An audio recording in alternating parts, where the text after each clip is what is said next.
നിങ്ങളിൽ പലർക്കും ആറ്റുകാൽ ക്ഷേത്രത്തിനെ പറ്റിയിട്ടുള്ള ഈ കഥ അറിയത്തില്ലായിരിക്കും. പണ്ട് മധുരാപുരിയെ മുഴുവൻ തന്റെ കണ്ണുനീരാലും ക്രോധത്താലും ദഹിപ്പിച്ച കണ്ണകിയുടെ കഥ നിങ്ങൾക്കറിയാമോ? തന്റെ ഭർത്താവായ കോവലിനെ അന്യായമായി വധിച്ച പാണ്ഡ്യ രാജാവിനോട് പ്രതികാരം ചെയ്ത് മധുര നഗരം ചുട്ടു ചാമ്പലാക്കിയ ശേഷമാണ് കണ്ണകി കേരളത്തിലേക്ക് എത്തിയതെന്നാണ് വിശ്വാസം. മുല്ലുവീട്ടിൽ കാർണവർ എന്ന ഭക്തനായ ഒരു വൃദ്ധന്റെ മുന്നിൽ ഒരു ബാലികയുടെ വേഷത്തിൽ ദേവി പ്രത്യക്ഷപ്പെട്ടു. ആറ്റിലെ കുത്തൊഴുക്ക് കണ്ടു നിൽക്കുന്ന ആ പെൺകുട്ടിയെ കണ്ടപ്പോൾ കാർണവർക്ക് അലിവ് തോന്നി.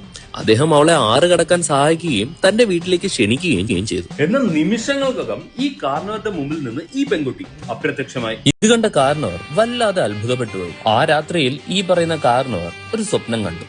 അന്ന് താൻ കണ്ടത് വെറും ഒരു പെൺകുട്ടിയല്ല, മറിച്ച് സാക്ഷാൽ ഭഗവതിയെ തന്നെയാണെന്ന് അദ്ദേഹം തിരിച്ചറിഞ്ഞു. നിന്റെ പുരയിടത്തിലെ കാവിൽ എവിടെയാണോ 3 രേഖകൾ കാണുന്നത്, അവിടെ എനിക്ക് ഒരു കുടിയൊരുപ്പൊരുക്കണം. ഇതായിരുന്നു ദേവി അദ്ദേഹത്തോട് സ്വപ്നത്തിൽ പറഞ്ഞത്. പിറ്റേന്ന് രാവിലെ നോക്കിയപ്പോൾ പറഞ്ഞതുപോലെ തന്നെ സ്വർണ്ണ രേഖകൾ അദ്ദേഹം കണ്ടു. അവിടെ അദ്ദേഹം ഒരു ചെറിയ ക്ഷേത്രം പണിതു. മധുരയിലെ പോരാട്ടത്തിന് ശേഷം ശാന്ത സ്വരൂപിണിയായി മാറിയ നമ്മുടെ ആറ്റുകാലമ്മ അങ്ങനെയാ നമ്മുടെ ട്രിവാൻഡ്രം മണ്ണിൽ കുടികൊണ്ടതെന്നാണ് ഐതിഹ്യം. ഇനി എങ്ങനെയാ ഈ പൊങ്കാല ഇടുന്ന ചടങ്ങ് തുടങ്ങിയതെന്ന് നമുക്ക് ദേവി എന്ന പെൺകുട്ടിയുടെ രൂപത്തിൽ വന്നപ്പോൾ ആ കാർണവർ ആതിഥ്യ മര്യാദയോടെ നൽകിയ ഭക്ഷണത്തിന്റെ ഓർമ്മയ്ക്കായാണ് സ്ത്രീകൾ ഇന്നും പൊങ്കാല അർപ്പിക്കുന്നത്. മധുര കത്തിച്ച് തളർന്നു വന്ന കണ്ണകിക്ക് അമ്മമാർ സ്നേഹത്തോടെ വെച്ചു വിളമ്പുന്ന നിവേദ്യമാണിതെന്നാണ് വിശ്വാസം. ലക്ഷക്കണക്കിന് സ്ത്രീകൾ ഒരേ മനസ്സോടെ തങ്ങളുടെ ആവലാതികളും പ്രാർത്ഥനകളും ആ അടുപ്പിലെ തീ നാളങ്ങളിൽ അർപ്പിക്കുമ്പോൾ അത് കേൾക്കാൻ ആറ്റുകാലമ്മ അവിടെ അദൃശ്യമായി ഉണ്ടാകുമെന്നാണ് ഭക്തരുടെ ഉറച്ച വിശ്വാസം. അതുകൊണ്ടാണ് ലോകത്തെ ഏറ്റവും വലിയ സ്ത്രീ